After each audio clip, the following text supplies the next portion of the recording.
I think cold showers and ice baths have a substantial benefit. So today I'm going to share with you how to go from a cold shower to an ice bath. If done right, it can reduce muscle pain, inflammation, and soreness. It's great for your lymphatic system. It improves your circulation and overall betters your immune health.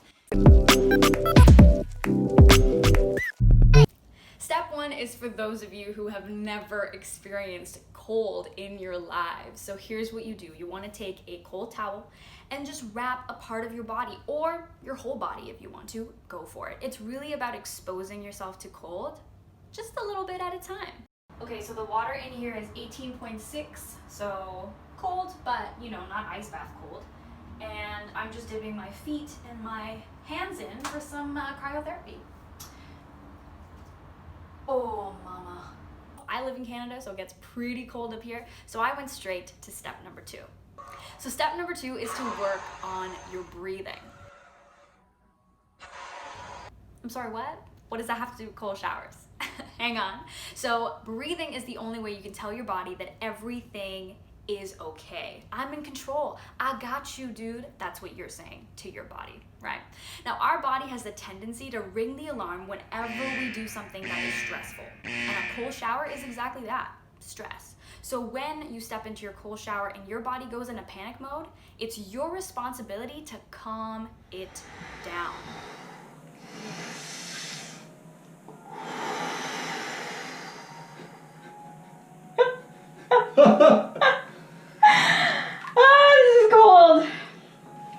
Talked to a naturopathic doctor, Nicole, and here is what she had to say. Our skin is really saturated, extremely concentrated in temperature receptors. So this full immersion, instant immersion, within milliseconds, communicates this huge influx of information via our nerves to our brain, and it just overwhelms everything. And I think just complete wipeout of anything else in your mind, right? You can't think about anything initially except, holy crap, this is really, really cold. Step number 3, your first cold shower. The day has finally arrived. So there are 2 ways you could go about this, okay? Step into the shower, wet your feet, wet your hands, wet your face, then go ahead and wet your body. Or you could just soldier right in and go all the way, okay? Now, if you're gonna be doing the latter, make sure it's at a temperature that you can handle, because when you hit that cold water, you are going to want to hyperventilate, okay? Our body goes into shock. So if you want a happy, successful first shower, take it a step at a time. Don't dial the coldness temperature all the way down.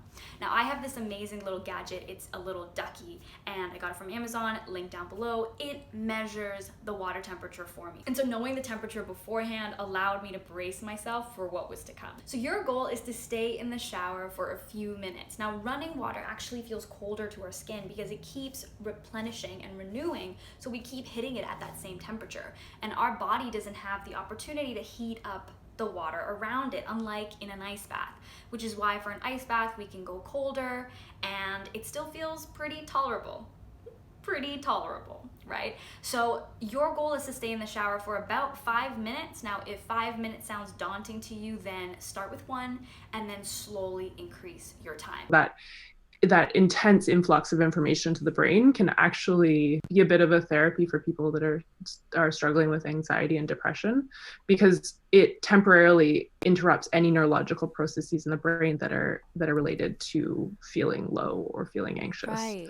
So in terms of increasing your willpower and strengthening your mind, you really want to just progressively try to reduce the temperature and progressively try to go for a little bit longer, right? It appears from the research that the benefits are improved with the frequency and the duration. So as with many things, the longer you do it and the more frequently you do it, the better results you're going to see.